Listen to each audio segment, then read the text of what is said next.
Realita Pos TV. Assalamualaikum warahmatullahi wabarakatuh. Mudah-mudahan yang nonton sehat dan jangan lupa like, comment, dan subscribe. Realita Pos TV channel Budepis. Jangan lupa ya, like, comment, and subscribe. Mantap. Realita Pos TV channel Budepis. Like, comment, subscribe. Oke. Realita Pos TV channel Budepis. Jangan lupa subscribe. Budepis. Budepis. Jangan lupa subscribe. Oke. Mantap. Realita Pos channel Budepis. Budepis. Assalamualaikum warahmatullahi wabarakatuh. Halo adik sanak dimanapun anda berada, kembali lagi di channel podcast kita, channel Realita Pos TV, channel yang memberikan informasi, edukasi, dan inspirasi. Nah, seperti biasa di podcast kali ini kita bertandang di salah satu sekretariat organisasi masyarakat Tionghoa yang alhamdulillah hari ini sudah hadir di samping saya sebagai narasumber wanita yang boleh dikatakan sangat populer, sangat berpengaruh. Siapakah dia? Nah, di sini sudah ada. Tapi nanti kita akan berbincang terkait dengan kiprahnya ya selama ini di organisasi, di tengah masyarakat. Nah, sebelum kita ngobrol, kita perkenalkan diri dulu kepada adik sana dimanapun anda berada yang menyaksikan tayangan ini. Apa kabar, C? Baik. Nah, ini kita kasih bocor dari panggilannya Cece. Nama aslinya itu Irianka Aditya. Beliau ini lahir di Lubuk Linggau 6 Januari tahun 1974. Kemudian memiliki 4 orang anak. Lalu suaminya bernama Hendra Oha.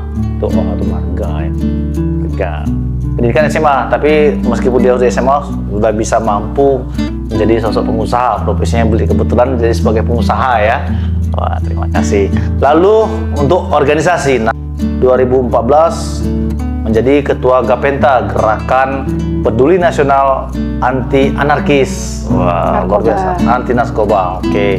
Kemudian 2017 menjadi ketua harian Paguyuban Sosial Marga Tionghoa Indonesia Provinsi Bengkulu. Wah, maklum lah, kelas sedikit ya kan.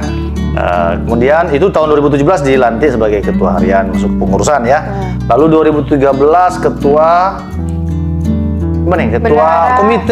ketua komite SMA Sinkarulus. Berarti menjadi ketua komite luar biasa, udah lama ya, 20-an tahun ya, sudah 10 tahun lebih ya. Iya. Oh. Ini diminta kembali karena anak yang keempat. Wah, 4 dinobatkan terus jadi ketua. Luar biasa. 4 periode ini sesuai dengan jumlah anak. Dan terakhir ini 2022 sebagai pengurus atau bendahara di Palang Merah Indonesia Kota Bengkulu. Ini itu luar biasa, itu ketuanya kebetulan Wakil Wali Kota Dedi Wahyudi.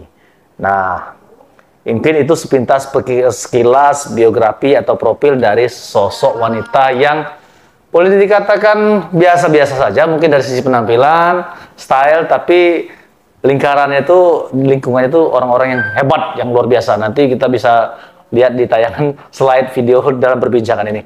Nah, by the way anyway, C, saya panggilnya C nih ya. Ya. Apa kabar C sebelumnya C? Baik, Dek. Baik. Nah, sebelum kita berbincang, lebih sapa-sapa dulu adik sana yang tengah mungkin nanti akan menyaksikan tayangan video ini. Oh ya. Selamat sore adik, kakak, ibu, bapak, semuanya. Saya lagi ada di prokesnya Bang Damar. Beliau ini memang boleh camkoha loh. Dia selalu memprokes orang-orang yang memang mempunyai kualitas yang boleh dibilang camkoha lah. Itu ya. Nah, ya. Nah, itu sepintas tegur sapa dari sosok perempuan hebat Kota Bengkulu. Nah, ini C, ngomong-ngomong kan mungkin adik sana juga yang menyaksikan tayangan ini sudah tidak asing lagi melihat muka Cece baik di media massa, di layar kaca ya kan, khususnya di Provinsi Bengkulu atau di Kota Bengkulu. Nah, dari sisi kiprah di berbagai kegiatan pemerintah, resmi dan sebagainya. Nah, ini kok bisa sejauh itu? Gimana ceritanya? Sementara kan Cece mungkin satu sisi ibu rumah tangga ya kan, apalagi anak 4 tadi kita lihat biografi ya kan. Ini bagaimana memanage waktu membagi waktu organisasi, kemudian keluarga, kemudian mungkin usaha. Gimana ceritain?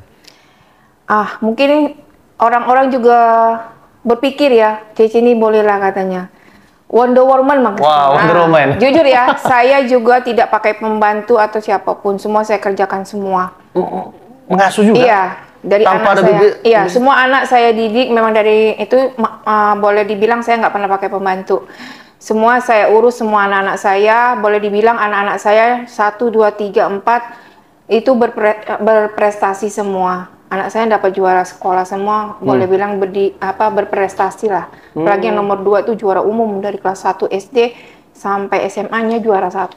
Terus dia kuliah, dia juga dapat beasiswa dari universitasnya. Nah itu, boleh dibilang kalau anak saya yang cewek-cewek juga mereka sekarang sudah nikah, terus mereka juga sudah mempunyai pekerjaan yang boleh dibilang cukup bagus lah kayak gitu. Artinya boleh dikatakan Cece ini termasuk sukses juga ya membentuk karakter anak, mendidik anak dalam rumah tangga ya. Artinya tidak hanya sukses di luar, juga di dalam juga lah. Ini bagaimana ini? Tipsnya mungkin bagi ibu rumah tangga ya kan, bagi wanita-wanita yang sekarang mungkin lagi bagaimana mencari atau menemukan formula untuk bisa seperti Cece saat ini. Karena saya memang dari kecil digembleng sama papa saya agak keras. Kebetulan saya adalah anak tunggal ya. Anak tunggal dalam arti biasanya kan orang tuanya sangat memanjakan, sangat disayang begitu, terlalu over lah ya. Tapi kalau saya enggak. Saya dari kecil dididik sangat keras oleh papa saya. Saya harus mandiri, saya harus bisa. Sejak umur berapa tuh, Ce? Itu sejak saya SD. Oh. Saya pergi sekolah tuh mandiri. Iya, mandiri kayak gitu. Saya pun kalau pergi, saya nggak pernah diantar, dijemput. Dari SD? Iya. Saya tuh pergi sendiri kayak gitu. Jauh jaraknya sekolahnya? Lumayan. Kita naik, kan rumah saya kan harus naik dulu. Zaman dulu ya. Terus ada becak, saya harus cari becak sendiri. Pulang sekolah, saya harus itu. Saya belajar sendiri. Nggak pernah orang tua saya ngajarin saya baca atau apa, enggak.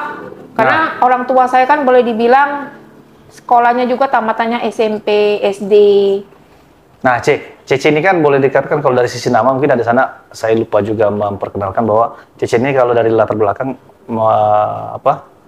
marga Tionghoa ya kan. Mungkin kalau bicara marga Tionghoa itu ada sisi kelamnya ya, kalau nggak tahu tragedi 98 ya. Oh iya. Nah, ini kan mungkin bisa diceritakan bagaimana, kan ini termasuk perjalanan juga nih ya. Artinya tidak mudah sampai dengan titik ini artinya kan. Bagi seorang Cece ya kan. Ya, dengan perjalanan itu kalau bisa berbagi cerita saat itu Cece usia berapa kalau kita flashback ke tragedi? Karena kan masih sangat hangat-hangat dulu, heboh-heboh. Gimana? Itu tahun 98 itu saya kebetulan di Bengkulu. Kebetulan saya baru punya 2 anak. Itu kebetulan saya tinggal di Lingkar Timur. Saya masih buka usaha, yaitu saya agen terigu dan agen gula dulu itu. Nah, jadi tahun 98 itu kan terjadi kerusuhan Mei ya. Nah, waktu itu saya belum terpikir untuk pekerja sosial yang terlalu dalam, perfect lah kayak gitu ya. Nah, setelah itu tahun 98 inilah PSMTI berdiri di Jakarta. Nah, dulu saya nggak tahu apa itu PSMTI, saya nggak kenal. Karena saya berkecimpung pertama kali itu di dunia sosial, yaitu di bidang anti narkoba. Nah, tapi tahan dulu. Jadi pada saat itu, jadi tragedi berarti tidak baru. Tapi suasana saat itu biasa-biasa saja, saat di Bengkulu nggak begitu terasa. Nggak begitu terasa. Ya? Kita nggak begitu terasa. Dikucilkan atau enggak. Masih biasa-biasa aja. Kebetulan juga kan di depan toko saya itu penjual pisang goreng, terus penjual pangsit, penjual martabak, itu pun sudah seperti keluarga saya. Malah mereka yang menjaga kami di sana. Luar biasa. Jadi bahwa memang kita bersyukur juga bahwa pada saat tragedi di pusat itu tidak merembet sampai ke daerah ya. Artinya memang kalau di pusat memang wajar, pada saat mungkin di pusat pemerintahan ya. Oke. Nah, jadi dari situ ya, Ce ya. Tapi bagi Cece itu ya namanya perjalanan hidup ya. Nah, kemudian tadi sukses di mendidik anak, artinya sampai dengan anak saat ini sudah mandiri segala macam. Kemudian memang Cece ini ditempa dari orang tua yang keras ya. Artinya penting juga ya mendidik anak. Itu Cece terapkan juga nggak pada saat ke anak Cece itu? Sistem pendidik, sistem kalau pendidikan. anak saya nomor 1, nomor 2, nomor 3 saya sangat ini banget. Tegas. Sangat tegas. Memang apa yang saya lakukan terhadap anak saya 3 ini beda dengan anak saya yang bungsu. Jadi saya anak saya yang bungsu saya agak lebih longgar. Saya nggak begitu terlalu saya fokus seperti yang nomor 1, nomor 3. Jadi saya tahu perkembangan anak saya itu seperti apa. Ternyata memang beda. Pendidikan yang keras kita dalam arti keras itu bukan negatif loh. Iya kan? Itu beda banget dengan kita tidak begitu tegas dengan anak kita, itu beda. Perlakuan itu terus rasa sayang dia ke kita, rasa itunya itu beda banget. Jadi yang lebih berasa yang mana? 1, 2, 3. 1, 2, 3. Kalau yang karena dia merasa memang saya tanya dulu, mama mendidik kalian begitu beda ya dengan papanya ya. Kalau papanya dia nggak begitu ini. Jadi saya tanyakan anak saya pun sampai sempat juga minta maaf sama mereka kan. Saya bilang dulu mama istilahnya agak keras sama kalian. Begitu kalian pulang sekolah, kalian harus tidur siang. Sudah waktunya kalian tidur siang, kalian mandi, kalian makan, kalian harus belajar. Itu pun saya tanya jawab sama mereka. 1 buku saya pegang loh. Apalagi waktu lagi mau ujian, mereka mau itu 3 anak yang harus saya layani tanya jawab. Saya pun sampai sempat pikir, wah ini tantangan banget, ya kan? 3 anak yang harus, anak saya kan kebetulan 3 tahun jaraknya. Jadi SD, SMP, SMA.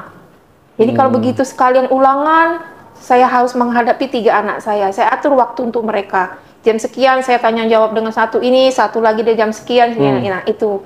Karena saya memang mau anak-anak saya dididik dengan baik agar mereka nanti bisa lebih sukses, lebih bisa mandiri kan. Nah memang saya rasakan sih, memang anak saya sih, apalagi yang cewek ya, itu mandiri banget tuh dua. Tapi tegas itu sebagai orang tua ya mukul juga biasa ya, karena kalau saya mukul saya enggak. Lebih ke mana? Saya misalnya kalau itu paling saya kayak gini aja. Yang nomor 1, nomor 2, 3 ya. Ya kalau perempuan kan nggak mungkin lah kita pukul kan. Jadi lebih ke lebih gaya bahasa mungkin ya, bahasa kita pentil ya kayak gini. Kalau kesel kayak gitu. Kalau mukul saya enggak.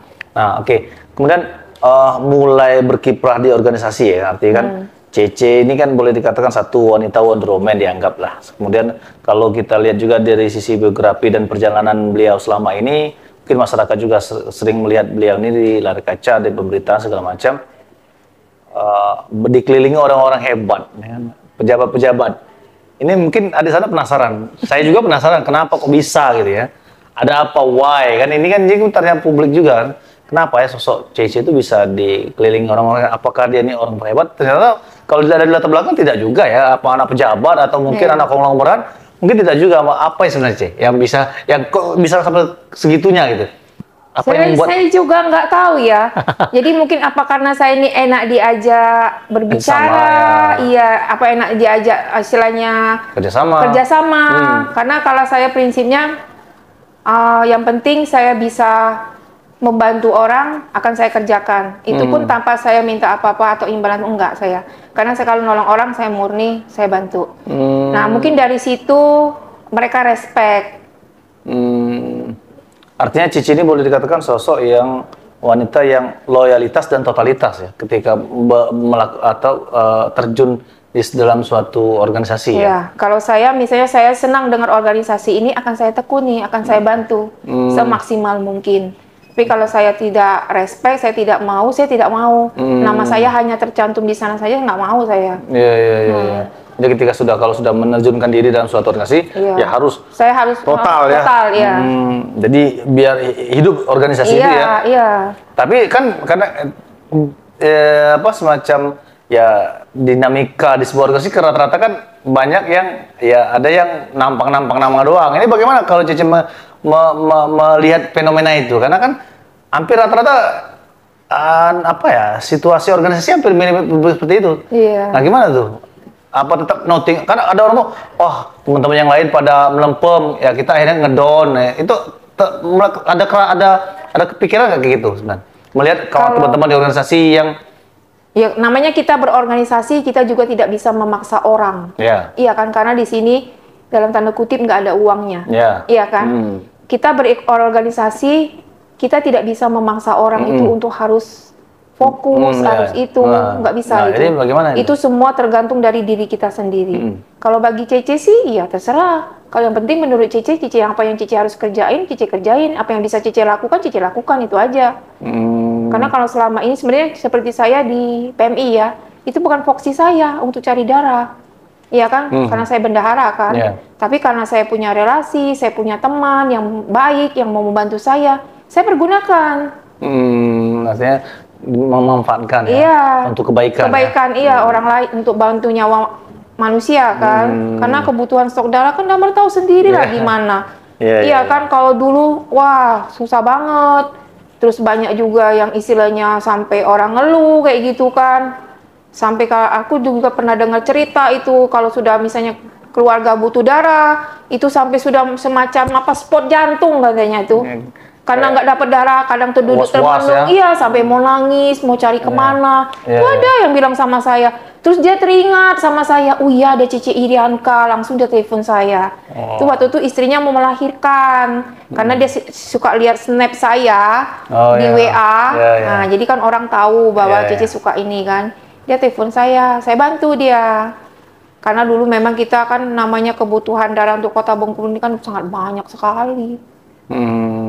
Artinya sekarang dari sisi organisasi Cece lebih, nah artinya kan sekarang Cece di PSMTI, kemudian di PMI, Gapenta masih ya? Gapenta? Kalau Gapenta sih saya sudah agak berkurang ya, karena dulu di zaman COVID saya sempat off. Karena tapi kalau ada orang yang minta bantu akan saya bantu. Artinya 3 organisasi masih dipegang ya? Nah artinya kan ya pasti pengorbanan ya kan kita ketika terjun di organisasi itu sudah terbayang kan, pasti waktu, tenaga, pikiran dan uang. Itu pasti kan? Nah itu bagaimana Cece? Suami sendiri merestui atau apa gotuk-gotukan? Kalau suami saya mendukung sekali dia sangat mendukung, dia sangat support ya. Karena dia bilang itu kan suatu pekerjaan yang mulia, tidak semua orang yang bisa katanya. Dia malah salut dia saya. Sampai dia bilang sama saya kan, jadi sekarang HP saya tuh karena saya kan ada GERD kayak gitu ya, sakit apa namanya tuh akut karena saya lari sana, lari sini, nolong orang kan kadang tuh nggak inget makan kayak gitu kan. Jadi asam lambung kayak gitu kan. Jadi dia bilang, kamu harus juga menjaga kesehatan kamu. Jangan semua kamu fosilkan. Katanya kamu juga punya keluarga, katanya kan. Nanti kalau ada apa-apa dengan kamu gimana? Saya itu udah kadang jam 1, jam 2 lu ada aja orang telepon saya, minta bantu darah. Nah, kalau saya sudah kayak gitu, saya tahu, saya nggak mungkin lepas tangan saya diam, nggak. Pasti saya bantu. Tengah malam. Hujan besar, saya pergi sama suami saya suruh suami saya nganterkan saya ke UDD untuk dapat darah, bantu orang itu. Sering apa jarang ya? Ada lah berapa kali kayak gitu. Ada. Tapi kan karena sekarang sudah banyak stok darah, terus semua sudah dibenahin atau apa kan, jadi enak, tinggal pakai HP aja. Iya. Ya kalau saat itu kan lagi menata ya. Lagi menata. Sekarang sudah bagus lah, artinya kan dengan kalau dulu kan Cece belum di PMI kan, isinya belum bergabung, hanya mitra. Jadi kan agak susah kita itunya kan, tapi kalau sekarang sudah jadi pengurus, agak lebih mudah lah untuk kita ini kan semua. Data digabung di PT MSI warga marga Tionghoa ini berapa jiwa aja? Kalau seluruhnya itu kalau dulu itu tahunnya kita ada 3.000. Untuk Kota Bengkulu? Iya, seluruh. Seprovinsi Bengkulu? Seprovinsi Bengkulu. Oh, mereka bergabung ya udah pasti ya? Sebenarnya walaupun mereka bergabung tidak bergabung, mereka memang warga itu PSMTI. Oh, jadi Paguyuban Sosial Marga Tionghoa Indonesia. Itu kalau Marga Tionghoa itu kita tuh bukan agama. Kita tuh suku. Suku ya, suku Tionghoa. Jadi maupun dia agama Islam, Buddha, Hindu, kan kalau semua warga Tionghoa ada juga ya? Buddha. Ada yang Islam. Ada ya? Ada, itu ada PT tuh, Persatuan Islam Tionghoa Indonesia.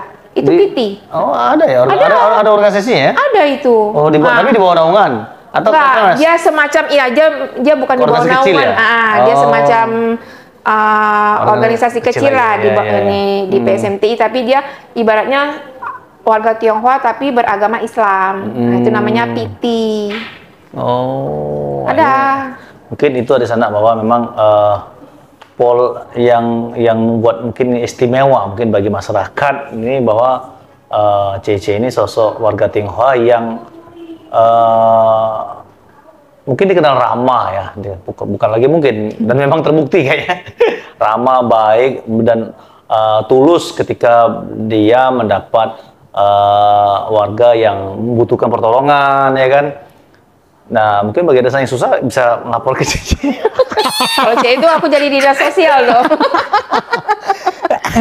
Nah, C, katanya sampai dengan titik ini, apakah sudah merasa puas dengan? Apakah ini sudah merasa sukses belum?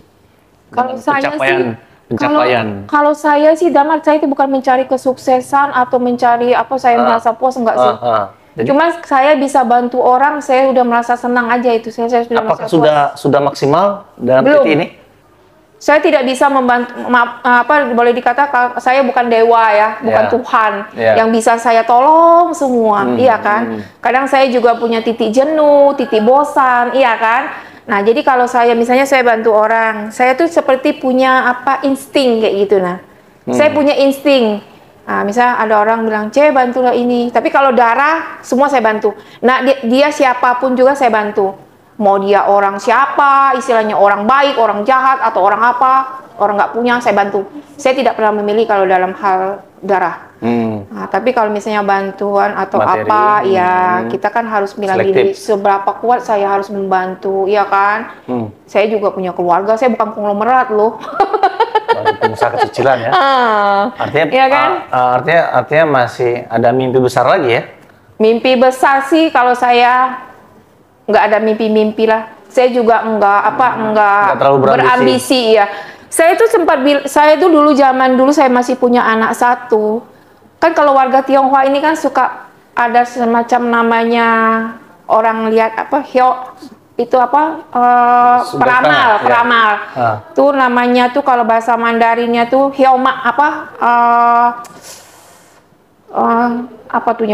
lihat nasib lah kayak gitu ya. Takdir. Nah, nasib. Jadi kebetulan suami saya tuh keluarganya memang orang Hokkien. Orang Hokkien tuh sangat percaya. Jadi saya tuh pernah pergi sekali, coba-cobalah karena saya ikut kakak ipar saya. Ini seru nih. Itu baru saya punya anak dua cewek. Jadi saya pergi di Cinde, itu memang paling terkenal. Cinde Palembang ya? Ya, di belakang itu. Suami istri itu memang gitu. Jadi dia lihat garis tangan saya. Dia bilang waktu itu saya baru umur 30-an tahun. Sekitar mungkin 31 atau 32 lah. Terus dia lamar nasib saya, dia lihat di sini. Dia bilang apa? Kamu ini nanti umur 40-an tahun ke atas, kamu dikenal orang banyak. Orang hebat ini semuanya berteman dengan kamu. Jadi saya bilang, itu anak pertama ya? Anak kedua sudah. Oh, anak kedua. Tapi anak saya masih kecil-kecil. Iya.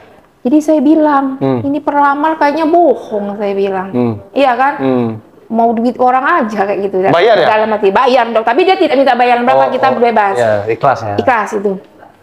Jadi saya bilang sama suami saya, gak masuk di akal, saya bilang. Iya kan? Saya ini tamatan SMA. Iya, dari sisi pendidikan ya? Ibu rumah tangga. Apa yang bisa dibanggakan dari saya dalam hati kan? Setelah berjalannya waktu, nah saya ikut dari GPNTAI lah, dari anti narkoba. Mulai terasa ya? Nah itu sebenarnya juga saya tidak tertarik untuk menjadi ketua. Itu saya ada amanah dari Bapak Jenderal di Jakarta. Kebetulan beliau adalah Pak Ketum saya, itu yang sangat baik banget. Dia orang Batak. Nah, dia ngasih pejabat saya... ya saat dia pejabat ya? Iya, dia pejabat. Dia Brigjen, Jenderal dia. Oh, Jenderal. Terus dia lihat saya di Mensos, di Facebook. Waktu itu kan saya memang suka, dulu saya ketua komite kan, sekolah anak saya, waktu anak saya yang pertama. Saya tuh suka ajak teman-teman saya lah ke panti asuhan, panti jompo, kegiatan sosial saya. Karena kan saya dulu belum ngerti sama sekali yang lain-lain itu saya nggak tahu. Ya saya taunya itu karena ibu rumah tangga kan. Sudah medsos itu ya, udah era medsos ya. Ada Facebook dulu. Oh Facebook ya. Ya, jadi sering saya masukkan ke situ. Jadi beliau tuh mantau ya. Tertarik. Maka saya dihubungin. Saya pun sempat terkejut. Saya bilang, kayaknya enggak lah Bapak. Saya bilang, saya ini hanya ibu rumah tangga yang taunya ke panti asuhan, ke panti jompo kan. Terus dia bilang, enggak lah Mei, pasti kamu bisa, dia bilang katanya. Jadi saya bilang, kayaknya enggak lah. Saya itu aja bantu cari siapa yang bisa untuk menjadi anggota, menjadi ketua. Saya bilang 3 bulan terkantung-kantung kayak gitu. Terus Pak Jenderal ini nggak sabar. Terus saya hubungilah orang-orang hebat di Bengkulu ini. Akhirnya mereka bilang kayaknya Kamu? Cece deh harus. Karena amanat Sempat Cece ini, tawarin sama siapa saat itu? itu pernah saya sama Pak Bukit, kepala kepala SJKO. Ya, itu pejabat ya? Iya, pejabat. Saat itu nggak mau dia? Nggak mau dia. Terus juga dosen di Unihas. Itu satu, dia juga tidak mau. Akhirnya ya balik ke saya. Balik bandar. Saya didukung mereka, disupport sama mereka. Akhirnya saya terima. Disitulah titik awal ya. Titik awal dari ramalan situ. Itu mulai terjawab. mulai terjawab semuanya. Setelah itu saya banyak lah istilahnya kenal sama orang-orang dari pihak kepolisian, ya kan. Terus akhirnya setelah tahun 2017 saya diajak bergabung di PSMTI. Saya pun tidak tahu apa itu PSMTI dulu, ya kan. Saya diajaklah oleh adalah teman saya. Akhirnya saya bertemu dengan Pak Baby Husi. Beliau mungkin itulah saya bilang, mungkin saya ini punya karisma atau punya apa, saya nggak tahu dong. Tapi nggak ada jimat ya? Nggak ada. Boleh diperiksa. Mau suruh siapa aja boleh diperiksa. Memang ketulusan hati dalam melakukan segala hal, mungkin itu jadi poin ya. Kan? Jadi kan kadang-kadang orangnya melakukan sesuatu hal tuh pasti punya embel-embel atau mungkin maksud yang tidak baik, pas, ya kan? Nah, kalau mungkin inilah mungkin yang membuat orang tuh kenapa orang care, tertarik, ya kan, mau melibatkan, mau bergandengan tangan untuk melibatkan Cece dalam semua kegiatan sosial kemasyarakatan. Karena gitu, itulah dari garis tangan itu dia bilang nanti ini banyak orang yang istilahnya orang-orang besar tuh yang sangat percaya, yang sangat suka sama kamu kayak gitu. Nah, apa yang kamu ini kan pasti mereka mendukung kayak gitu. Nah, dari situlah saya bilang ternyata benar. Karena mulai, tapi masih percaya nggak sama peramal? Sudah meninggal dia. Oh, meninggal. Itu memang kata orang di Palembang dia paling hebat kok. Dua suami istri itu memang dibilang banyak yang terjadi, apa yang dia ramal itu memang benar. Saya nggak percaya sekali tuh Damar. Saya pikir siapa lah saya ini, iya kan? Hanya tamatan SMA, iya kan? Kok bisa?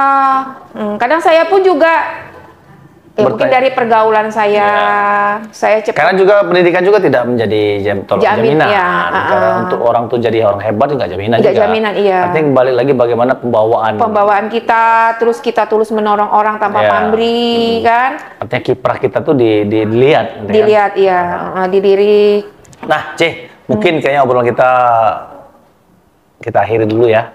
Mungkin nanti kita akan diskusi dan ngobrol-ngobrol santai di episode-episode yang beda dan menarik, mungkin yang lebih menginspirasi lah ya, inspirasi banyak masyarakat, termasuk ibu rumah tangga, termasuk wanita karir, wanita wonder woman yang mungkin dari obrolan kita ini bisa menginspirasi bagaimana sejatinya wanita ibu rumah tangga itu bisa berkiprah dan bisa ternyata buktinya ngasuh anak bisa sukses depan anaknya kan.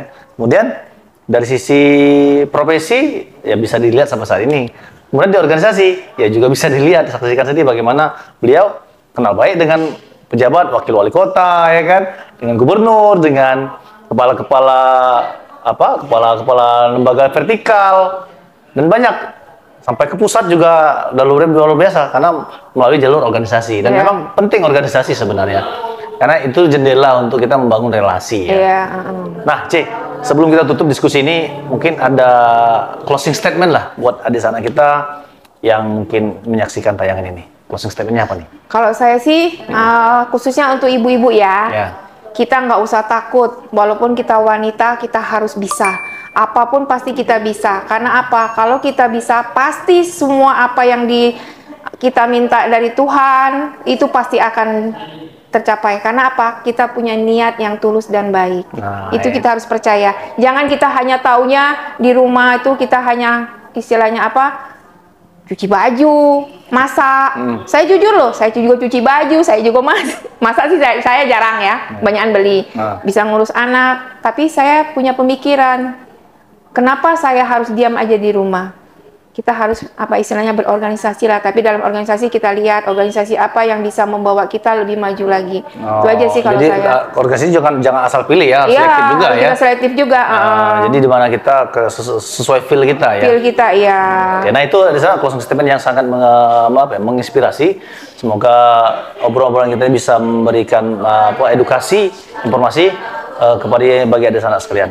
Oke, Ce, terima kasih Ce waktunya yang sudah luar biasa. Ya, kita doakan Cece terus berkiprah, semakin bagus karirnya, semakin luas pergaulannya, dan kita doakan organisasinya semakin besar nantinya. Amin. Oke, Ce, di edisi penutup kita ini kita ada tagline Ce. Nah, di sana itulah obrolan kita. Dan kami ingatkan di akhir video ini jangan lupa like, comment, and subscribe. Semoga tayangan ini semakin berkembang dan kami semakin semangat menyajikan konten-konten yang informatif, edukatif, dan inspiratif tentunya. So, kita tutup dengan tagline kita, Realita Post TV Channel, Buddha Beast. Kami akhiri, wabillahi taufiq, wassalamualaikum warahmatullahi wabarakatuh.